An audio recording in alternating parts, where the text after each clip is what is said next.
Welcome, everybody, to another episode of the Dental Boardroom Podcast and also the Dental Practice Sale Podcast. This is going on both of my shows because this one relates to a dental transition. And our guest today, we actually have two guests. I have one of my colleagues here at Practice CFO. He's one of our lead CFO advisors, and he's helped a number of dentists, many dentists, buy into a dental practice. That is Randy Lundy. Randy, welcome to the show. Great, thanks for having me. And then we have I'll say a strategic partner, somebody we work with closely on a number of buyer representation deals, and that is Chris Marshall with a company called Practice Own. Welcome to the podcast, Chris. All right, what we're going to talk about today really is for any dentist looking to buy a dental practice. I think this will be especially useful for your traditional younger doctor out of dental school a few years and wanting to own a dental practice. I would also say it's valuable for a doctor buying a second or third practice, since we oftentimes don't perfect it with just one iteration of going through that process. So let's talk about this. Chris, you're an interesting service provider in this space because you have a background as a dentist. You bought a practice, you sold a practice, and now you spend 100% of your professional life helping doctors do that process of buying into a dental practice. Kick us off with a little bit of a biography of your background and how you got into helping doctors buy a dental practice. Absolutely. So like you said, I am a dentist. I've owned a practice, did reasonably well there, and was able to sell the practice for a decent amount. And so I learned a lot of the process of what it's like to both buy and sell a practice, both fairly recently. As a result, I had some friends reach out to me and ask me if I could help them do what I did. And I did. I helped them out, and I really enjoyed it. And they referred me to a few of their friends, and it started becoming a lot of work to help all these people buy dental practices. And so I decided, hey, I better turn this into a business. And so now I help dentists buy dental practices full time. I have a YouTube channel. I try to release videos at least twice a month on there.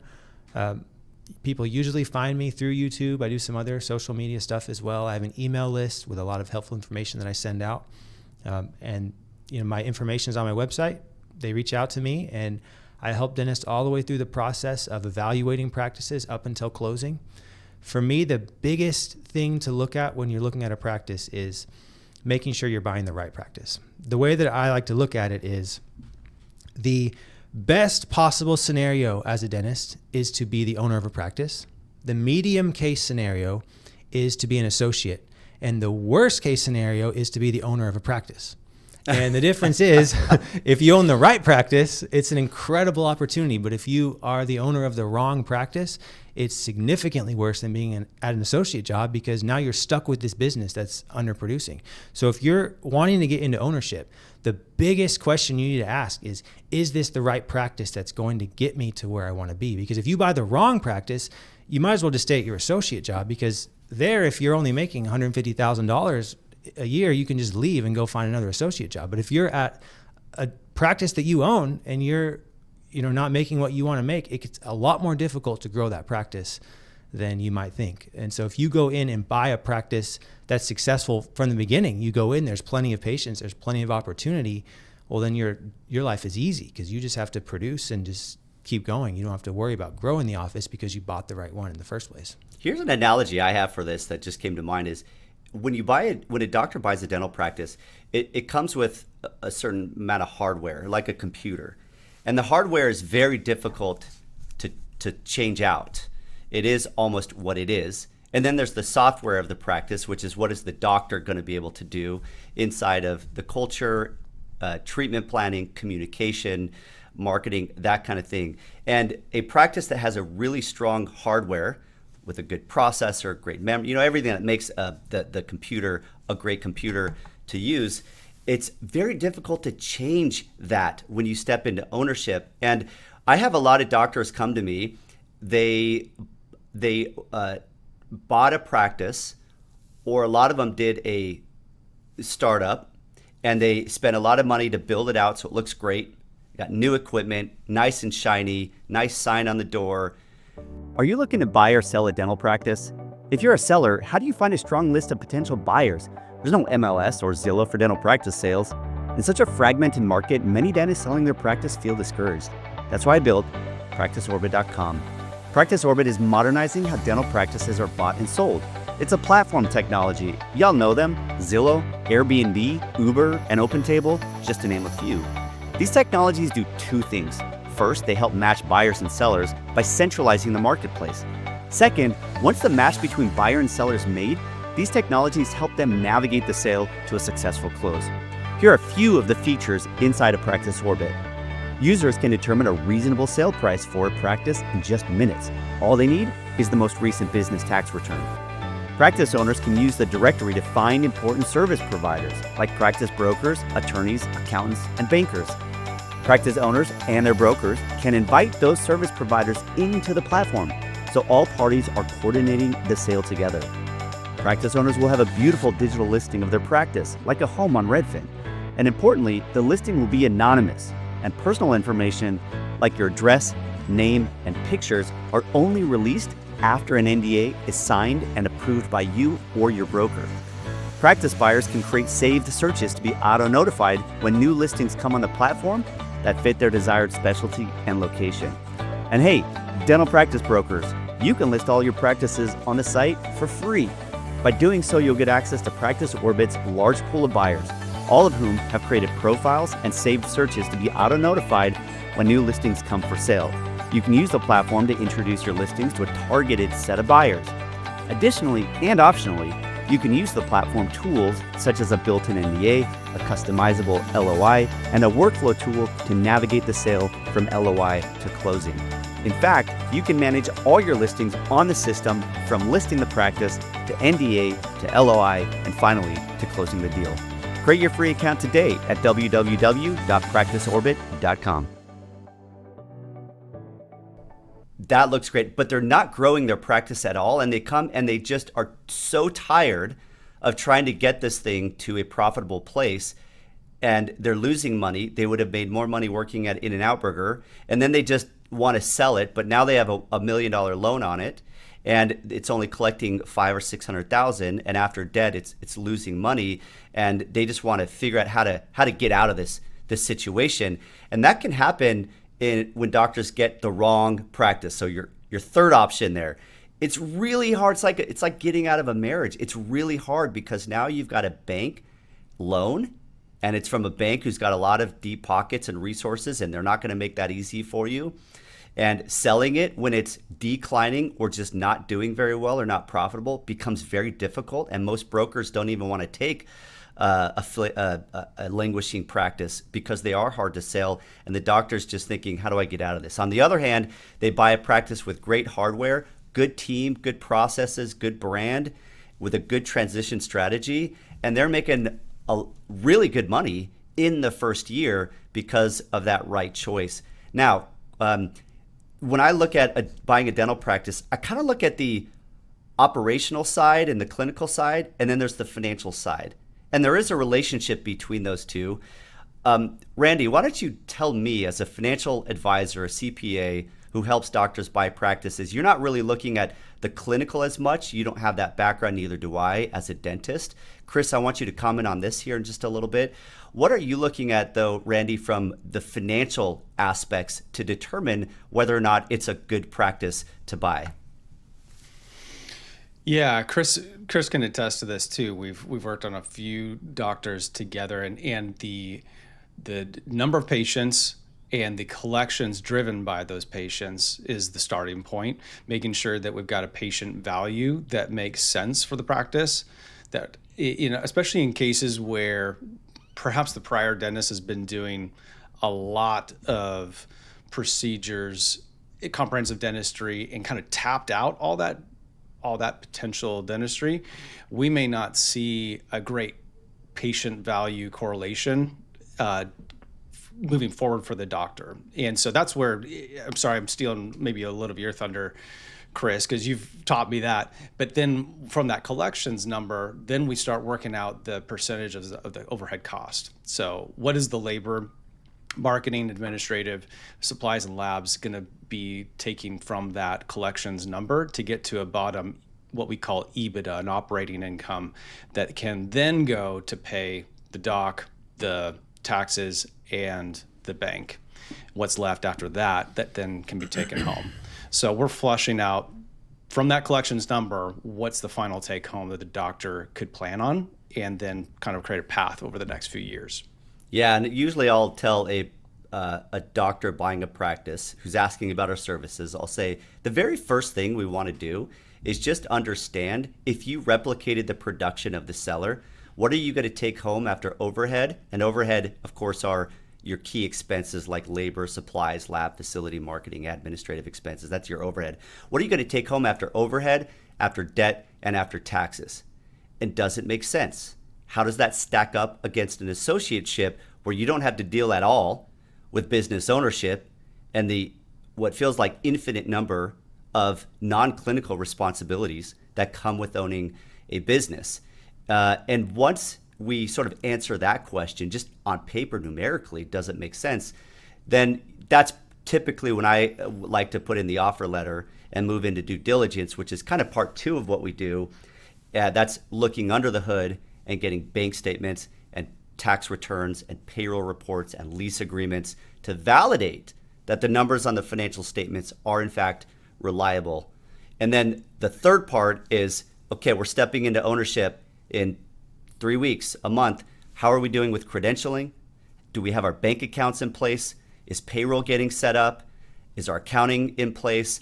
All of that so that on day one, the doctor isn't stressing about the mechanics behind the scene and can really focus on their team and their patients and collections. Let's pivot now over to you, Chris. Let's talk about the operational side. What are you doing to help doctors determine if this is the right practice or a good practice as opposed to a landmine, an unexpected landmine after close? Sure. So I agree with everything you guys are saying. The only big issue is when you're looking at financial documents, you are looking at what the seller did, usually the year before or within the last 12 months or last 24 months, however the documents are set up. But the thing is, the buyer who's coming in is not necessarily going to be producing exactly the same as the seller. And there are a couple scenarios that I have seen in which an accountant has told a dentist that this is an amazing practice to buy because collections were super high, expenses were low, and profit was great. But the issue is when this buyer comes in, if the buyer's not able to do the exact same things that the seller was doing at that office, they're not going to be able to maintain that level of production. And it's not as simple as looking at, well, did the seller do implants? Did the seller do endo? Because that's one of the things I hear a lot is, well, the seller wasn't doing specialty procedures. It should be easy for me to replicate. Well, most dentists don't make money from specialty procedures. I mean, some do, but like even the dentists who say, well, I do all these implants, usually their implant revenue is like 5% of their revenue. Even the ones that do a lot of implants, it's more, they like to talk. Dentists make their money from crowns usually. That's like oftentimes 50% of the revenue is from crowns, and at least if you were to look at the procedures that in terms of profit, crowns are significantly more profitable than a lot of other procedures that dentists do. Oftentimes cleanings and exams are almost done at cost just in order to get a patient through the door so that you can treatment plan on them. Fillings, somewhat profitable, but not nearly as much as crowns. So the biggest thing I see is dentists will overproduce on crowns, and that's a huge problem. There are some dentists. The sellers overproducing on crowns, yeah. And I've seen some practices. So here's an example of 2 different practices. Let's say you have one practice where there are about 1,000 active patients at the practice, and the seller is doing about 1,000 crowns per year. So on average, we're talking about 1 crown per patient. Now, that practice is going to be extremely profitable on paper. You show that to a bank, and the bank is going to say, wow, this practice did 1.6 million in revenue last year. Expenses were 800. This is extremely profitable practice. But you got to understand there's a couple issues with that. The seller was doing so many crowns at this practice that you as a buyer, when you go in, you're going to see Mrs. Jones, and Mrs. Jones is going to have brand new zirconia crowns on all of her posterior teeth, new veneers on her anteriors. She just had Invisalign done and just had her edentulous, her site replaced with an implant and an implant restoration. And you, as the buyer, are not going to have that much work to do at this office. Right. On the other hand, I'll see a practice with 2,000 active patients, twice as many active patients, but the seller only did 200 crowns last year. So 1/5 the amount of crowns, but double the amount of patients. So if you buy a practice like that, you're going to go in and you're going to have so much opportunity to treatment plan, so much work on these patients. Because so I was just at an office last week and I was going through the system, looking at x-rays and looking at charts. I pulled up some of the x-rays on a patient where the dentist treatment planned a single crown. And I looked at all the other teeth on this patient, and there were like another 5 or 6 teeth on that patient that I would have treatment planned crowns on, and another 3 or 4 that I would have treatment planned fillings on. And this dentist, he was ready to retire. He was tired. He didn't want to do that work. So he was just doing the obvious things, the things that patient came in complaining about this tooth hurting. So that's the one he's doing the crown on. When if he was treatment planning comprehensively, he would have done 5 or 6 crowns on that patient. And that's not being unethical. That is being ethical. These sellers, sometimes they just get tired and they don't want to work anymore. And so if you can find a practice like that, you can come in and sometimes double revenue your first year. Mm-hmm. That's actually what I was able to do with the practice that I bought and why I was able to sell it for significantly more than I paid for it. Because I found a practice where the seller was underproducing and I was able to greatly increase production. So the issue is you bring the practice with 2,000 active patients, but only 200 crowns done last year. You show it to a bank. The bank's going to say, oh, this practice only did 700,000 in revenue. Why don't we buy that practice that was 1.6 million in revenue? And so if you're just looking at the collections from the seller, you're missing out on the opportunity to grow that practice. Now, there's 2 ways to grow a practice. Number one, you can get more patients, but that's really hard. It's hard to get new patients. It costs money. You have to spend money on marketing. It takes time. The other way is you find a practice that's underproducing and you just go in and you treatment plan comprehensively. And that's the way that you can double the size of a practice in a year, is by finding a practice where the amount of production per patient is extremely low. You come in, and I'm not saying over treatment plan. I'm saying just be comprehensive. Do what you are supposed to be doing as a dentist. Like, your goal is to help these patients by giving them the best possible care available. And if someone has decay in their mouth, as a dentist, it's your job to tell them about it and tell them the best possible treatments you have to fix that. And if you can find a practice where the seller wasn't doing that, the seller wasn't, it is stressful. I'm not going to lie. If you are a new dentist going into a practice where the seller for the last 10 years has been telling patients that there was nothing wrong, and you go in and treatment plan 5 crowns, is it scary? Yeah, it's scary. It's uncomfortable because a lot of patients are not going to agree. They're going to say, well, Dr. Ronald told me I didn't have any cavities 6 months ago, and you're telling me I have 5. Are you just trying to take money from me? And it's not an easy conversation to have, but you're doing the right thing by telling people what they actually need done, and it's going to be profitable for you. So it works out in the patient's best interest and in your best interest. You just have to be willing to find that right practice, and you have to be willing to have the guts to treatment plan, even though it's uncomfortable. And something I think is neglected all too often is, how does the doctor communicate those 5 new crowns that are needed for that patient? How do they say this? How do they present this?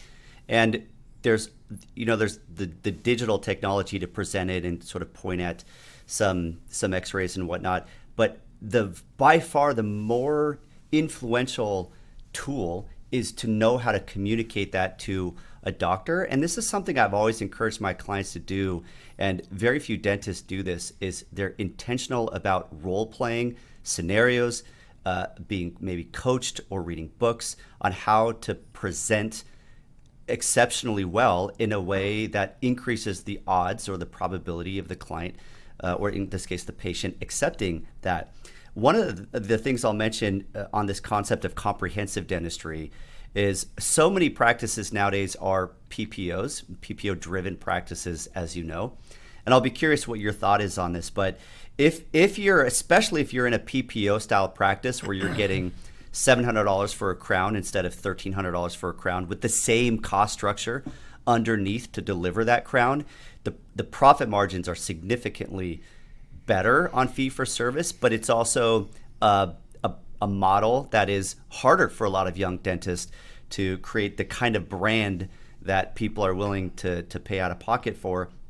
And so in a PPO model, I really believe that to make that profitable, the more that you can bunch treatments into fewer visits, the more you're going to be able to be profitable, because there's a certain cost that comes with every visit. Employee costs, facility costs, supply costs. There's a lot of indirect costs with every visit. If you can do more dentistry in fewer visits, that's how you can still compete really effectively in a PPO model. Why don't you tell us your view on, should a doctor, a buying doctor, try to find a fee for service? Does it matter? Do you prefer one over the other? The nice thing of a PPO practice is the PPO is essentially doing the marketing for you, so you're probably going to have more people in the chair. But a fee for service is one crown fee for service is like 4 PPO crowns in terms of profitability. What's your advice there for buying doctors? Do you ever feel lost in your practice finances? And how about your personal finances? Ever wonder where your hard-earned money goes and why you're not seeing the financial progress you worked so hard for? If so, listen up. As a dental CPA and financial planner, I've created our company, Practice CFO, just for you. With almost 2 decades of experience, Practice CFO integrates great CPA services like accounting and tax with customized financial planning, both business and personal. Think of it this way. Our dental-focused CPA services give us the x-rays we need to clinically plan your global finances and be effective financial planners. It's a highly customized approach we call the CFO model. Historically, having a CFO or Chief Financial Officer was an advantage of large corporations only. But today, Practice CFO gives that same advantage to private dental practice owners. As a client of Practice CFO, you'll be assigned one of our dedicated CFO advisors. You'll receive insightful financial reports each month, have regular financial review meetings, reduce taxes, grow your wealth, and feel more in charge of your numbers. Because we believe that in the competitive landscape of dental practice ownership today, you have to be an effective business owner, not just a capable clinician. Reach out to learn more at www.practicecfo.com. Yeah, so first off, would I rather be working at an office that was predominantly PPO or fee for service? Absolutely, I would choose fee for service because you're getting paid more for the procedures you're doing and you're not limited by the insurance companies. But the issue is when you buy a practice, it's not necessarily as simple as the patients just staying on when you take over. If you buy an office that is predominantly fee for service, meaning that the patients are being billed out of network instead of being billed in network, patients are deliberately going to see a dentist and paying sometimes 2 to 3 times what they could be paying if they went across the street to see someone else because they want to go see that dentist. Maybe that's been the family dentist for years and that dentist used to be in network, but they went out of network and this patient wanted to keep seeing the same dentist. Maybe this dentist is able to do some type of special procedures that most dentists aren't able to do. The dentist is doing something or has relationships with patients that those patients are choosing to pay significantly more for that treatment. So when you as a buyer come in and take over a fee for service practice, you have a lot of patients that now have the choice. They could see you and pay 3 times as much or go across the street and be in network with someone else. And so then you as a buyer have to decide, are you going to go in network, even though that means the patients that stay, you're going to be making significantly less per procedure. And so that is why it's really difficult to buy a fee for service office. If you buy a PPO office, generally the patients are going to pay the same amount no matter what office they go to, because the insurance companies set the fee schedule. And so they don't have a financial incentive to leave the office when you take over. But if you buy a fee-for-service office, they have a huge financial incentive to leave, or you're going to have to lower your fees. Now, does that mean you should never buy a fee-for-service office? No, because what I do is I calculate if you're going to go in-network once you take over the office, does this office still make sense? And the answer is sometimes yes and sometimes no. And so it's going to depend on the office. It's going to depend upon the number of active patients. It's going to depend upon what your estimated revenue is going to be once you take into account the lowered fee schedules being in-network versus out-of-network. And so it's really case-by-case scenario. But if you're looking for a more straightforward acquisition, a predominantly PPO-based office is going to provide you with the lowest patient attrition while still providing you with a decent revenue per patient. If you go to an HMO practice or a Medicaid practice, yeah, you might have low patient attrition, but the reimbursement rates are significantly lower than PPO plans usually. So PPO plans are usually the middle ground where it makes the most sense. Fee for service, a lot more risk on that attrition. And if you go with HMO or Medicaid, the reimbursement rates are too low for it to make sense. Mm-hmm. Yeah. Speaking of risks, buying a practice and assessing all those different components in a cohesive view of whether I should buy or whether I should pass. Are there other risk points that you see for a buyer stepping into a new practice that you'd want to vet out? Yeah, definitely. So I have a whole list of different risk assessment things I do when I look at a practice. I'll just go through some of the main ones right now. Staff is a big one. Mm-hmm. So the more staff a practice has, especially hygienists, the better. And the reason why hygienists are so important is because patients usually come back to see either the dentist or the hygienist. When you buy an office, usually the seller is going to retire. Sometimes the seller stays on for a while, but generally the seller is going to retire. And so patients are going to continue to come back and see the hygienist that they've been seeing for the last 10 years. And so that dramatically decreases your risk. Whereas if you take over an office, go ahead. Sorry, I was just, that also comes back to that case acceptance piece, I think, a little bit. The team, are they reinforcing the buyer's credibility as they're talking about those extra 5 crowns that you were describing, or is there a little bit of a friction point there? That's always an interesting point. Sorry, I didn't mean to cut you off though.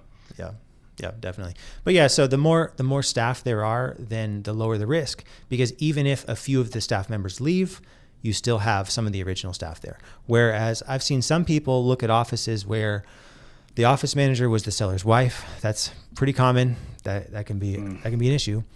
Sometimes the dentist is doing his or her own hygiene, which is a huge risk because now you have to hire a new hygienist day one and you're hiring a new office manager day one. So many risks there. So staff is a big one.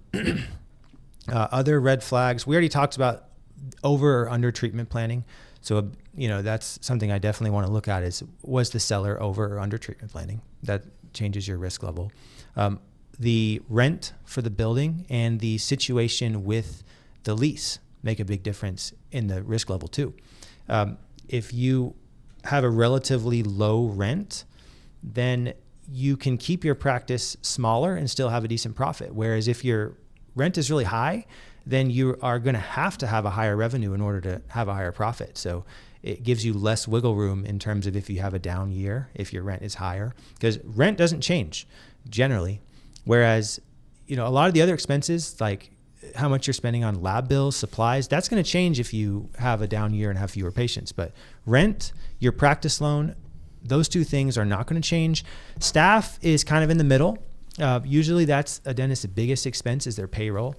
And if you have to let some employees go, you can lower that number a little bit, but generally you don't want to. So when I look at a practice, I usually think of payroll as a fairly fixed number, at least up front, just because it's hard to let staff go. It's definitely hard to go in and say, hey, you were making $30 per hour and I'm going to lower you to 20. It usually doesn't work. So I think of that number as fairly fixed. And can I insert a quick comment here, and then I want Sure. you to continue on the risks here. Yep. Dental practices are they're heavy with fixed costs, and fixed costs, as the name would imply, are costs that really don't change month to month generally, regardless of your collections. Collections could swing up and down, but these costs typically stay the same. And you're listing off some of these, rent being an obvious one. Labor is generally pretty consistent from month to month, regardless of collections, because you're not really firing somebody or every week telling them to come in less or come in more based on demand. They're just coming in on the same fixed schedule. And most of the administrative costs are fixed. So the true variable costs, the ones that actually correlate to collections, are labs and supplies. And this creates a higher risk, higher reward business model in that up to your fixed cost structure, your overhead is literally 100%. You don't have any profit. And if your fixed costs are 75% of your total costs, you have to make at least a certain amount in collections every month just to cover your fixed costs. If your fixed costs were only 10% of your revenue, typically, it's very easy to cover your fixed costs. In this case, with dentists, it's not. You have higher debt because equipment costs money, build-outs cost money, acquisition costs money. That's a very high fixed number as well. Now, the opportunity is once you hit your fixed cost structure, let's say you're on day 18 of the month and you've had enough income, this is sort of a theoretical conversation, but enough income to cover all of your fixed costs. Every dollar above that, about 80% or so is going straight to the doctor's pocket. Because at that point, it's only labs and supplies for the most part. There's a few other like merchant services costs and a few other things that are variable.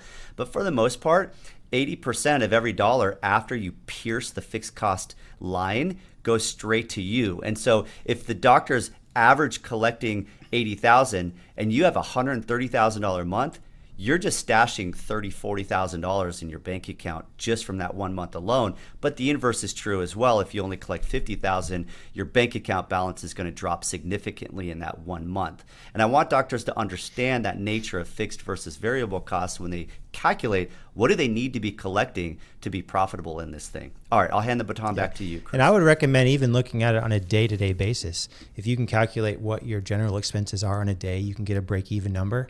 And I like to have in the practice management software a total of what your production, adjusted production is after taking in insurance write-offs for the day.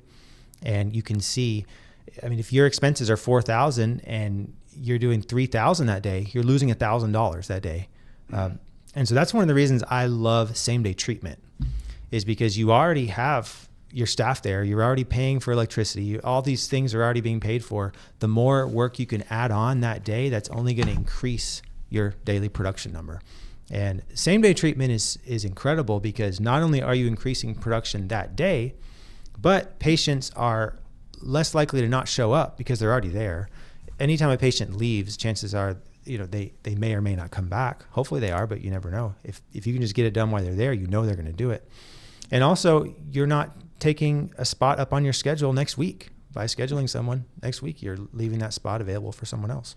Yeah, on a daily basis, I have a calculator I occasionally will pull out of my back pocket, and it's an Excel spreadsheet that looks like a calendar.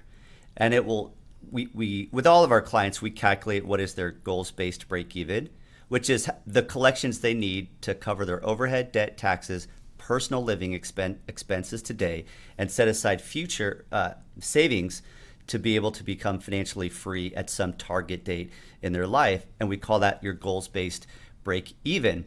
And then what this calculator does is it says, here's your days open for the month. And you literally go every day and you say, we're open, it's a holiday, whatever. And it will calculate how many days are open in the month. And then it will say, how much do you need to collect on average per day? And then every day the office manager or the doctor goes in and puts their collections for that day. And then it recalculates for the rest of the month how much they need to collect in order to meet that break even. And it gives kind of a daily view. And sometimes it's a daily reminder, a daily view that kind of motivates us to be productive for that day. So I love that daily view of things. Yep. All right. So we're talking about risks. Yep. The biggest risk that I would say most dentists need to worry about is not that they're going to go out of business. Very few dentists go out of business. It's very uncommon. It happens occasionally, especially if you do a startup. I'd say from what I've seen, a lot of the dentists who go out of business, it's because they did a startup. The biggest risk when you buy a practice is if you buy the wrong practice, like you were saying, with might have higher fixed expenses and potentially a lower number of active patients. You can get into a situation where you're not making very much. You're making enough to pay your bills. You're making enough to make sure your creditors aren't going to be coming after you, but you're not making very much to set aside for yourself. I've seen some owners who they were making $200,000 to $300,000 as an associate. They buy a practice and now they're only making $150,000, which is unfortunate because you could have just stayed at your associate job and done better. And at an associate job, if you're not doing well, you just leave and find another job. If you buy a practice, you can't. So biggest risk is just being in that middle ground where you're not very successful, but you can't get out. You're trapped there. And I kind of humorously call it the death spiral that some dentists will get into, where if you buy the wrong practice, you're not going to have enough patients. If you don't have enough patients, you can't treatment plan enough to make enough money. And then if you don't have enough money coming in, you don't have any money to spend on marketing, so you can't get new patients. And it's this cycle where you don't have enough patients, so you can't treatment plan enough. You're not treatment planning enough, so your revenue's not high enough. Your revenue's not high enough, so you don't have enough money to devote towards marketing to get new patients. And you can get into that cycle if you're not careful. And that is the biggest risk, I would say, if you're acquiring a practice or doing a startup. Both can have that risk. Yeah. And the biggest difference there, from the seller might be operating the practice in a position that's profitable for them, scaled to what they want to, work-life balance, perhaps. Maybe they're scaling back. But the biggest difference for the buyer stepping into that practice day one is that now they've got a practice loan that they've got to cover out of cash.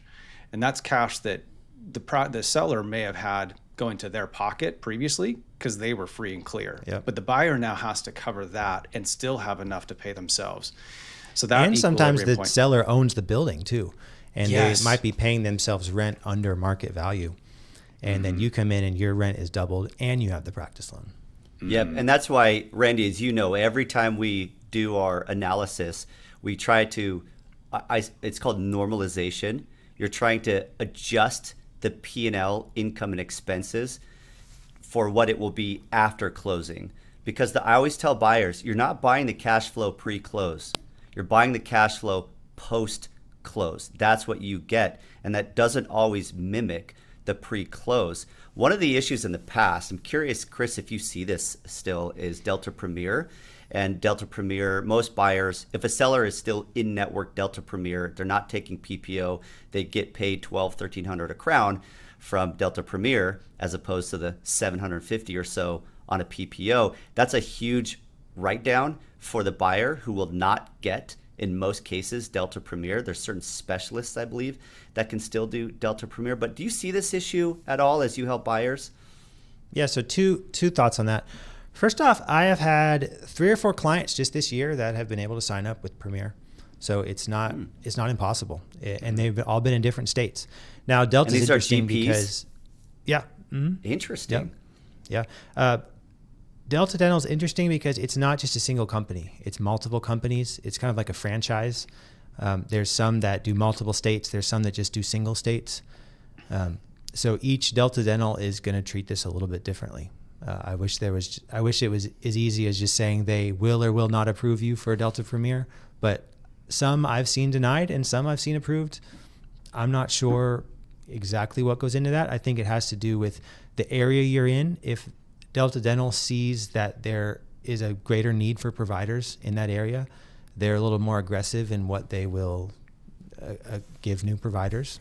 So it's going to depend on your location and probably the mood of whoever you're on the phone talking to at the time. Sadly, If you're assessing that for, let's say there's a seller that's done Delta Premier and we're not sure whether the buyer is going to qualify and get that status, what would you use as kind of a discount to say, hey, worst case scenario, buyer, you're going to at least get PPO rates. This is what you can probably count on. And how many patients, what portion of the collections were from Delta Premier? I find this to be a really difficult number to decipher out of the practice management software. So the reason why I don't really worry too much about that is because I'm looking at things a little differently than looking at revenue and then subtracting things.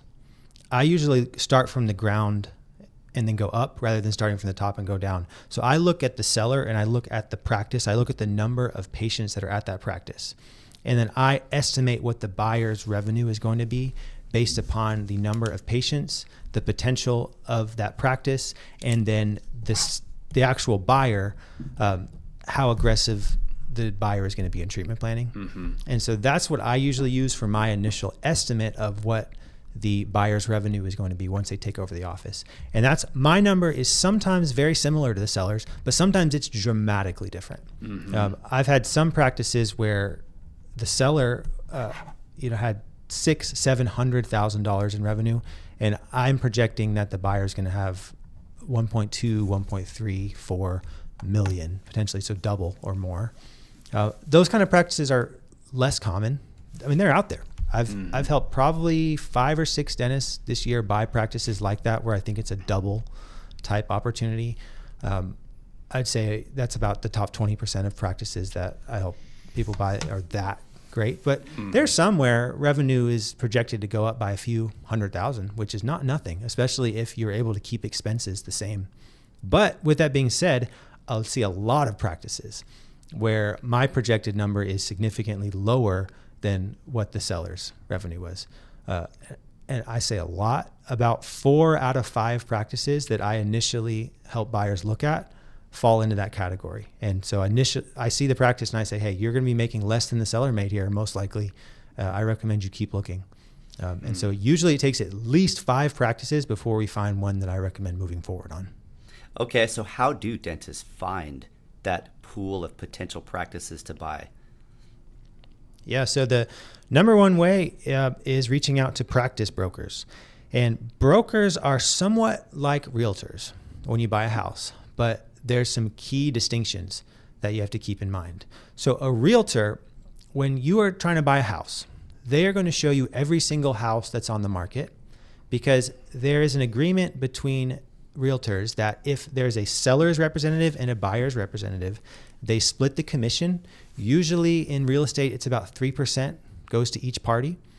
And so a realtor is happy to show you any house on the market that's listed through the MLS because they are going to get their commission. For dental practices, there's no such agreement. When a seller hires a broker, that broker is only going to get a commission on the practice that they personally have listed for sale. Mm-hmm. And they sometimes get as much as 10% on a practice, which is a lot. I mean, if a practice sells for $2 million, it's $200,000 in one sale.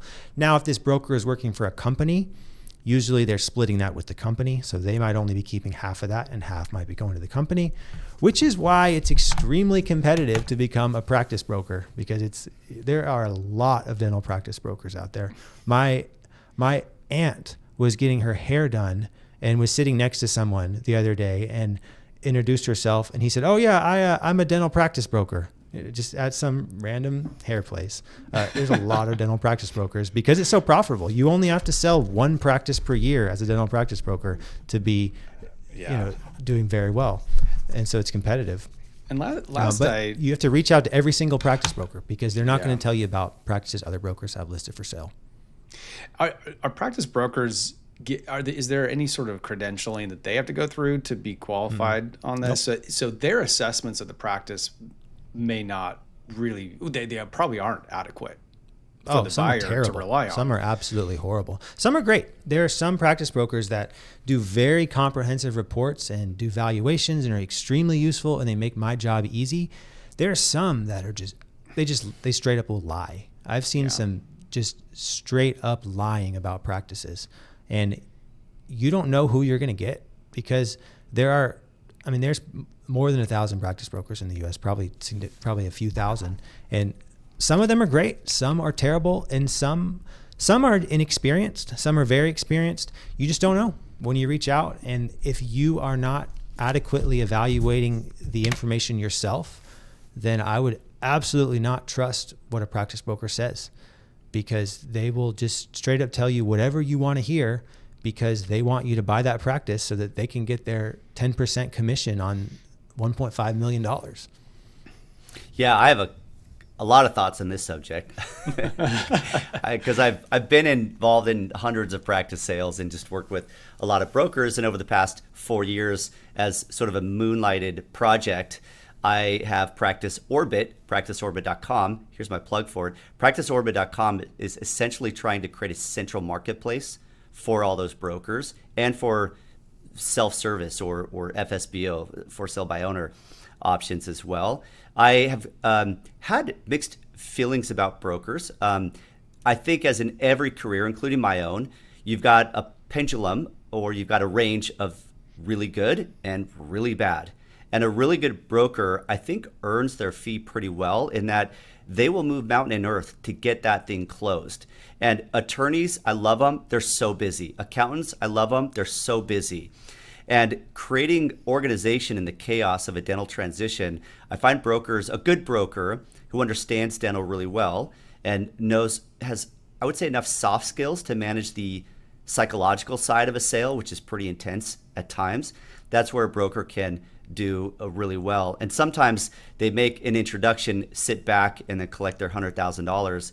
And I don't feel that they're really playing their role. And the interesting thing I've always found is it's the same license to sell houses as it is to sell businesses, as it is to sell dental practices. And yet it is such a dramatically different sort of skill set and analytical process to sell a business than it is a house. But it's the same license, at least here in California, it is. So with Practice Orbit, it's creating sort of an MLS or like a Redfin, except it goes beyond being a listing site.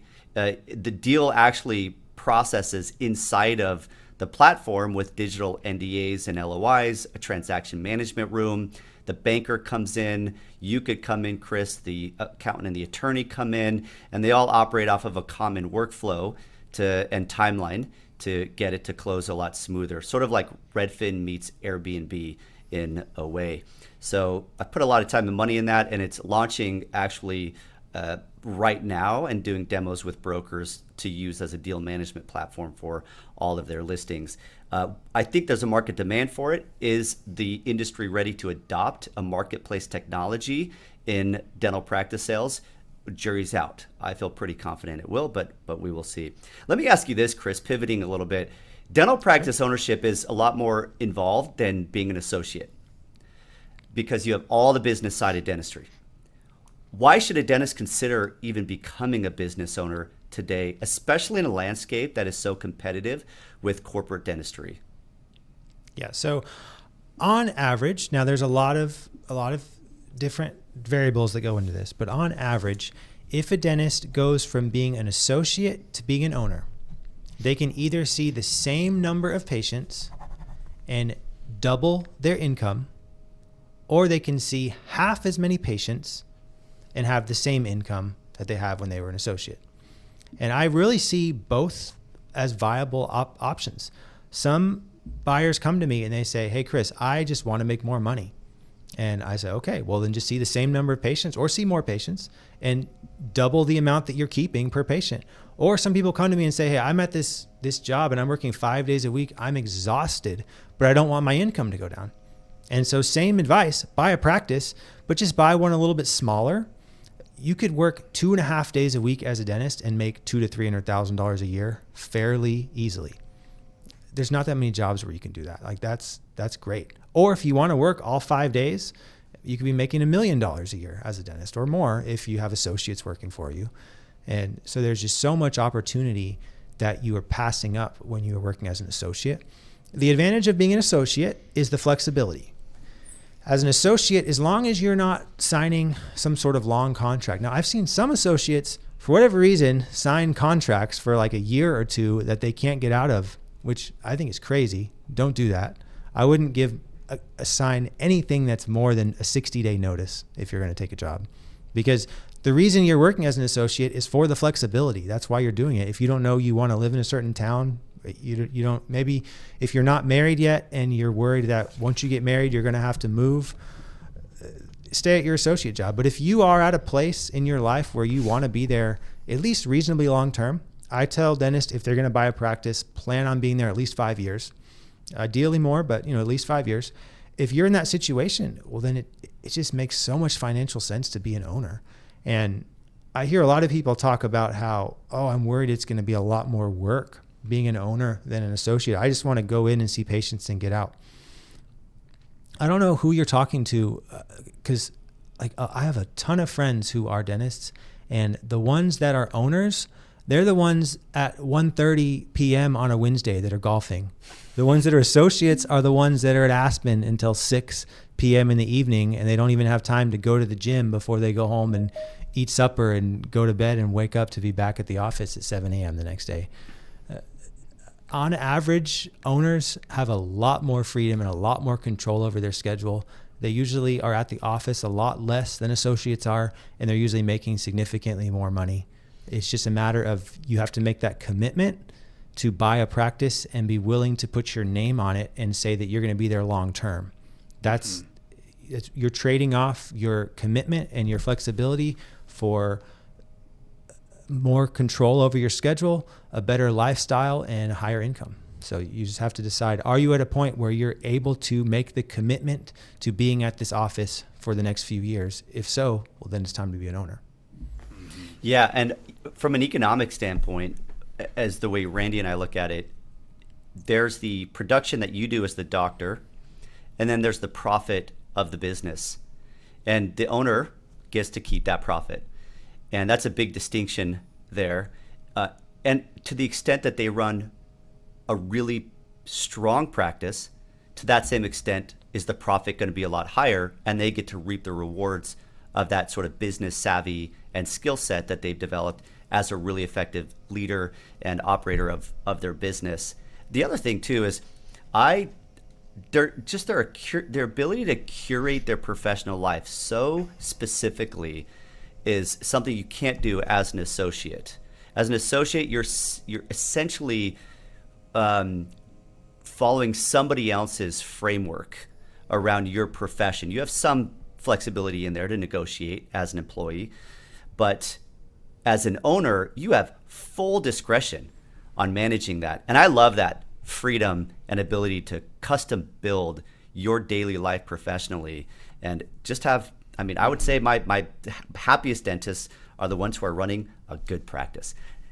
Not the wrong practice, but the right practice, and they are running it well. Now, how does a dentist know that they are ready to be an owner? Generally, the banks, to get a loan, are going to want you to work for at least 6 months to a year after you graduate from school. So I have seen some dentists buy practices straight out of school, but it's usually if they have extra financial help from a family member or someone to potentially co-sign the loan or do something to help them. Generally, though, the banks like to see 6 months to a year. You also usually have to have a little bit of money saved up before you buy a practice. The average is about 10% of the price for the practice is what the banks want to see that you have saved up. If you're buying a practice but not buying the building, you usually do not have to have a down payment. If you're buying the building in addition to the practice, you usually have to have 15 to 20% saved up as a down payment. So let's say you're going to buy $1 million practice and you're going to lease the building. You're not going to buy the building immediately. Then you need to have at least 6 months to a year of experience, and you have to have $100,000 saved up. And so that's kind of the average size of practice that I recommend is about $1 million. And so I would recommend trying to have about $100,000 saved up before you decide you want to buy a practice. Now, I've seen some dentists do it with a lot less, but it can be more difficult. Sometimes you have to get a gift from a family member if that's an opportunity. Sometimes the seller will have to do partial seller financing. There's a few different options if you're not able to save up that much. But my true advice is if you don't have $100,000 saved up and you're a dentist, just go get a better job and don't buy a new car this year. And then you'll have the money saved up in a few months. Like, it's not that hard as a dentist to save money if you're smart with your spending and you have a good job. Yeah, so, we have a free financial education platform for dentists. It's called associatesonfire.com. And in there, one of my first videos is, I call it the overall timeline in the life of a dentist coming out of dental school. When to buy a house versus a practice, when to structure their student loans into one of the pay options or the repay options, when to set up a 401k. And there is a sequence of events that does reduce a lot of friction and creates flexibility for a doctor. But one of my key themes in the Associates on Fire program is keep living like a dental student. It creates so many more options for you. And if you're trying to find the best practice, the right practice, and not end up in the wrong practice, you need to create options. And to create options, you need to have multiple practices that you are considering so that you have a choice and you're not just taking what's handed to you. And if you have more liquidity, meaning more cash in the bank, that's going to make you look better to more sellers and more banks. And it's going to give you a leg up from many of the other associates who came out of school and immediately released that pent-up consumerism, I call it, and they buy the car and they get in too big of a house, the rent is too high and everything's too high, and now they just have $15,000 in their checking account and they don't look good to a seller and to a bank, and therefore their options are limited, which means they might get into a practice that isn't the ideal practice, and then it perpetuates an even bigger problem. So that, and you mentioned student loans. Mm-hmm. For student loans, I do not recommend you pay your student loans off early. That's one of the biggest mistakes I've seen dentists make. I've had a lot of dentists that come to me, they're ready to buy a practice in every way, except they decided they were going to put all their extra money into paying their student loans off early, and so they don't have that $100,000 saved up. They don't have that safety net because they just paid off student loans early. There's no reason. Why pay off your student loans when you're making $200,000 as an associate, when in a few years you might be making $500 as an owner? It's going to be so much easier to pay those off, and you'll have that liquidity saved up to where you're able to buy the practice. So I would switch to income-based repayment your first year, because your income in dental school was probably zero.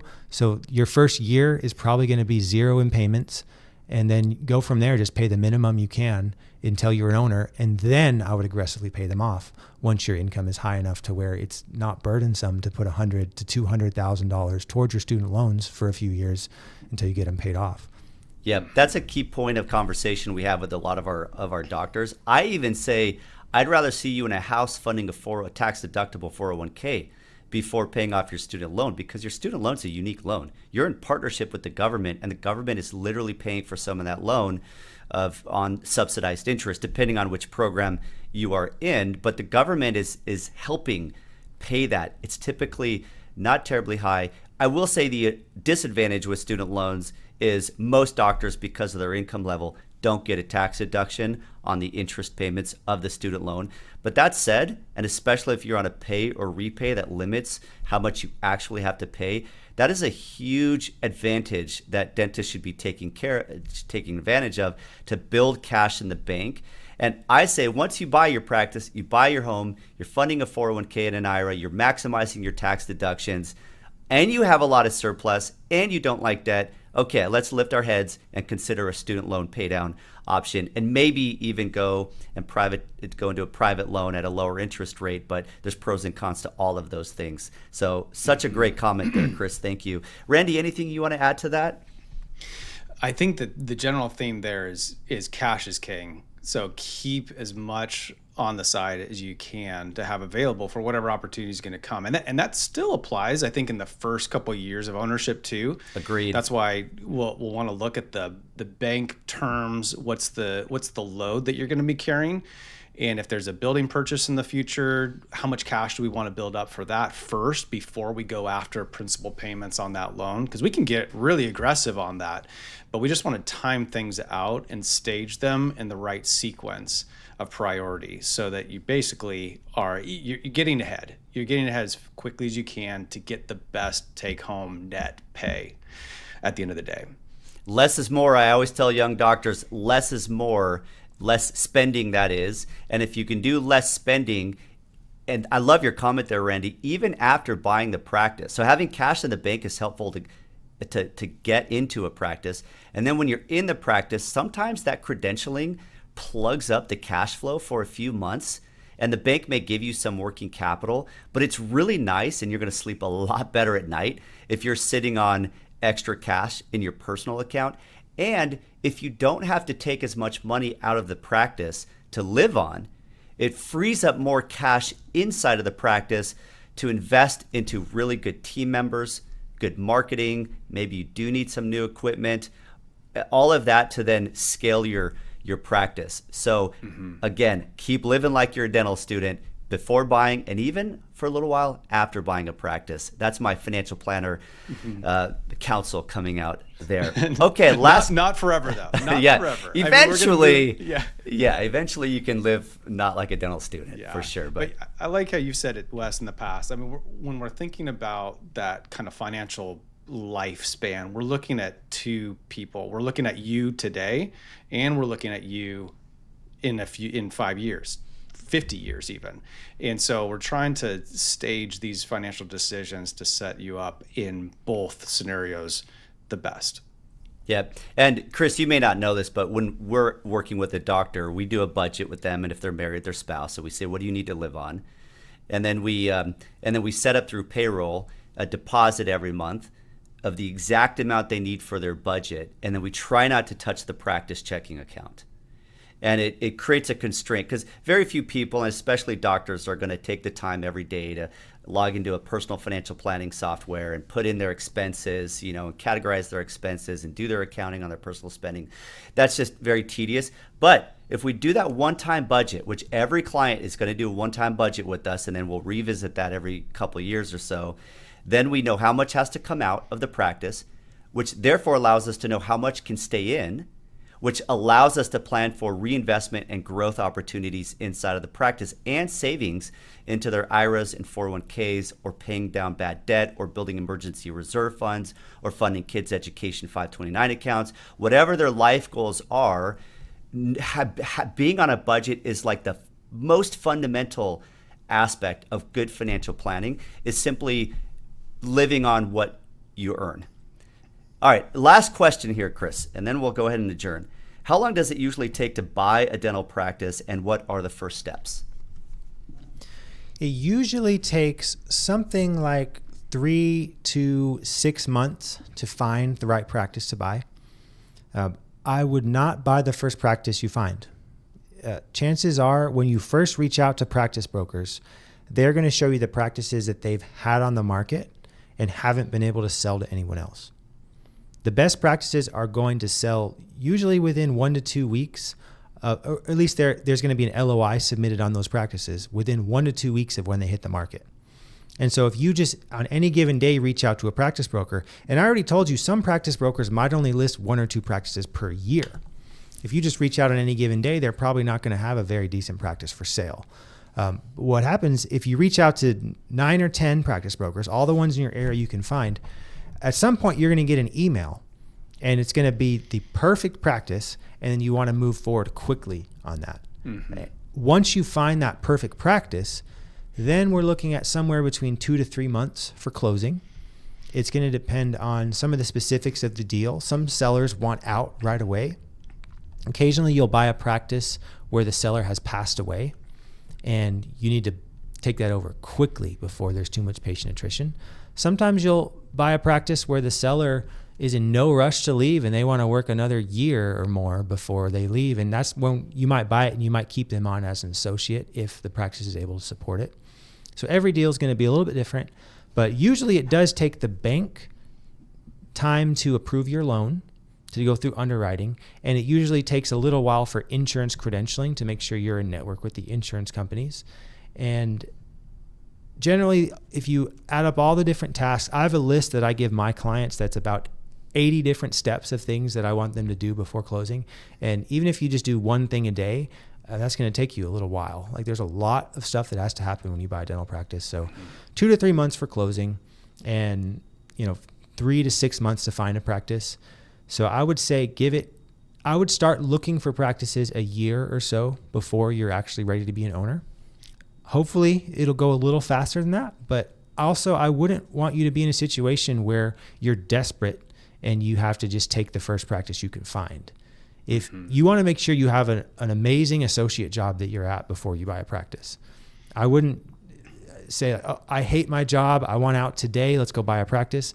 It's usually not a good scenario, because then you're desperate to buy the first thing that comes to the market.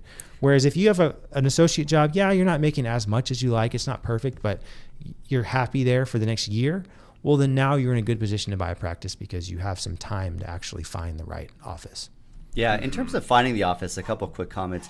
I love it when doctors take the initiative and they just go knocking on the streets. Have a letter, they can handwrite a little letter, and they can look up the local dentist. If the doctor looks a little older, they could walk in and hand a letter and ask it to be given to the doctor. Talk to your local suppliers, who are often very connected with the dentist locally, with practices that aren't listed yet. Maybe a doctor's been thinking about it, and if they suddenly get a letter from you and you appear to be a really good buyer, you may say, okay, that's it. I'm ready. I'm going to entertain the conversation. And if a seller can think, oh, I could sell it to this potential buyer without paying a 10% broker fee, that is another incentive sometimes to go and reach out personally to doctors, or like us, a dental CPA firm. Hey, Wes, hey, Randy, do you have anybody in your client list who's looking to sell here in the next year or so? Could you make an introduction? And taking that proactive effort, oftentimes I think is a great way to expand your options, especially options that aren't going to be as competitive because you got it before it went to market. The other thing I'll mention briefly is in Practice Orbit, buyers can create saved searches off of their dashboard. And the saved searches are where they want to buy a practice and the type of practice and sort of the revenue level. And then they'll be immediately notified as soon as a practice, literally in seconds, when a practice goes live on Practice Orbit. And theoretically, if we've got 100 practice brokers all putting on, a listing a month or so, you're going to have a lot of practices coming for sale on the platform, and buyers can be automatically notified and immediately put in an NDA through the system and then an LOI. So that's another way to find practices. And I lied. I do have one more question if you have time, Chris. Sure. Do you recommend doctors generally buy instead of start up? And what would be a reason to start up instead of buy? Yeah, absolutely. So as far as buying versus acquiring a practice, the reason you would generally prefer to buy a practice is the patients. The way that you make money as a dentist is you treatment plan on patients. So the more patients a practice has, the more you're going to be able to treatment plan on those patients. If you do a startup, you're not going to have any patients at first. And so it can take sometimes 3 to 4 years to get to a point where you're profitable, and sometimes even more before you get to a point where you're doing well as a dentist. I've seen some people buy practices and they're making $600,000 to $700,000 their first year of ownership. As a startup, you're probably not going to be making any money at all your first year. Also, when you do a startup, you usually have to stay at an associate job for 1, 2, sometimes 3 years, working part-time while the startup is open part-time. And oftentimes you don't have enough money right away to hire a hygienist, so you're doing your own hygiene. So the issue is, if you do a startup, it's going to take you a lot longer to become profitable, and it's going to be a lot more work. The advantage of buying a practice is that you can be making a lot more money right away. Now, there's the question of growth. I hear a lot of people say, well, with a startup, you're not going to have a practice loan. But then you also have to balance in the opportunity cost. How much is your time worth? Do you really want to take a pay cut of potentially, we just said you could make potentially $500,000, $600,000 your first year as an owner if you buy a practice, and you're going to make $0 your first year as a startup. Now, it might not be exactly that far of a difference in every case, but let's say there's a $200,000 to $300,000 difference for 3 or 4 years. That's $800,000 in lost opportunity cost right there from doing a startup versus an acquisition. And that might be enough to cover your practice loan right there, depending on how big of a practice you're going to buy. And so it really comes down to that opportunity cost versus the risk of doing a startup and potentially, going out of business or not making nearly as much as you were planning on making. Yep. Anybody who does a startup, I call them the brave and the bold. I mean, it's a harder road. It's very much a harder road. I get the appeal. The appeal is I'm going to create a practice, look, feel, culture, hiring, everything that has my fingerprints on everything from the ground up. It's uniquely mine, and I'm going to love it. And I understand that, and I started up Practice CFO as well. So I get a lot of those benefits, but it is absolutely a longer road to profitability with an incredible amount of stress and headache that goes with it. And I'm not trying to discourage doctors from being brave and bold and doing that if it's the right thing, especially if in the area that they absolutely know they want to / need to live in, startup may be one of their only options in some cases. What do you think about these practices? Just this past week, I had 2 owners come to me, and they started a second location, and they're doing about $500,000 in each location. They got in one practice 6 ops, and another one 9 ops. Beautiful build outs. They took out $600,000 to do the build outs in these things. And they realized that the second office is 10 times more difficult than running the first office because there's only one of them and 2 fixed cost structures now. And they're scrambling around town to service this or find an associate who's actually going to be reliable and put their love into it. And it's really hard. So they come to me and they say, Wes, I just need to cut my losses. So you got this practice, beautiful build out, 6 ops, $500,000 build out costs, and they're trying to sell this thing for like $350,000, $400,000 just to cut their losses. Maybe they have 500 patients. What do you think about those as an opportunity? Because there's quite a few of those that come up. There are, yeah. And brokers don't like to sell them. They're low. No. The commissions are low, and sometimes they're harder to sell. So if you are going to do a startup, you've decided you want to do a startup, you understand that you probably have to stay at an associate job part-time, but you just really want to do a startup, then oftentimes you can buy one of these existing build-outs. And I usually call it an existing build-out rather than calling it an existing practice, because a practice is where there's a lot of patients. Mm-hmm. A build-out is where there's equipment. And so you can buy an existing build-out, and maybe that's less expensive and quicker than doing a startup. If you do a full startup and you are responsible for your own build out, meaning you find some real estate that is not yet set up to be a dental office and you have to do the construction work to do that build out, that can take more than a year sometimes. And sometimes you're paying rent for 5 or 6 months before you're even able to start seeing patients, depending on if you're able to negotiate that in with the landlord. Whereas if you at least find an existing build out, like you were speaking of, at least you can get started right away. But it still is probably going to take you 3 to 4 years to become profitable. And so maybe you cut a year off of that timeline, but now you're looking at 2 to 3 years to become profitable, which is better than 3 to 4 years. But if you just find an existing practice that has 2,000 active patients and you go in and are able to treatment plan $1.3 million in dentistry and have $700,000 of expenses and walk away with $600 for yourself year one, I'm going to choose that second option any day of the week. Agreed. All right. This has been a phenomenal podcast. Guys, thanks for joining and doing this. I think we should do more because I actually have a lot of other questions and topics related to the dental transition that we could absolutely go into. I will say, Chris, my preference would be that you're in every deal that we're involved in, because you look at things that we don't look at. As the financial people, we see numbers on a paper. You see patients, you see treatment plans, you see what meat is left on the bone versus what has been extracted off the bone from the seller and what opportunity lies. And so I think you're going to catch things that we probably would not catch. And so I love pairing up with you. And I know you two are working on a number of practice acquisitions together. So we appreciate the teamwork that you have with us. Any parting words for buyers out there on buying a dental practice? It's not an overstatement to say that this is buying your first practice is probably the biggest personal and professional decision that you're going to make as a dentist. And so a shameless plug for Chris here, because what he does is quantifies the risk and the opportunity, and I think that's invaluable.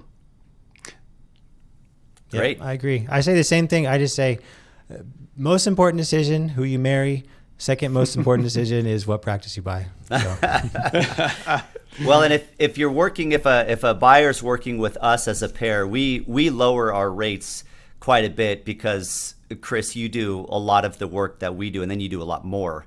And so we'll of course do the financial due diligence. That's what CPAs are typically involved to do during the process. And then we help stage them with their financial sort of ecosystem when they step into ownership around accounting and payroll and bank accounts and insurance to protect their loan and all of that we help them set up with our big massive list. So between your big massive list of tasks and our big massive list of tasks, we've got all of these buyers covered to step into ownership successfully. This has been a great show. Thanks for joining the Dental Boardroom Podcast, guys.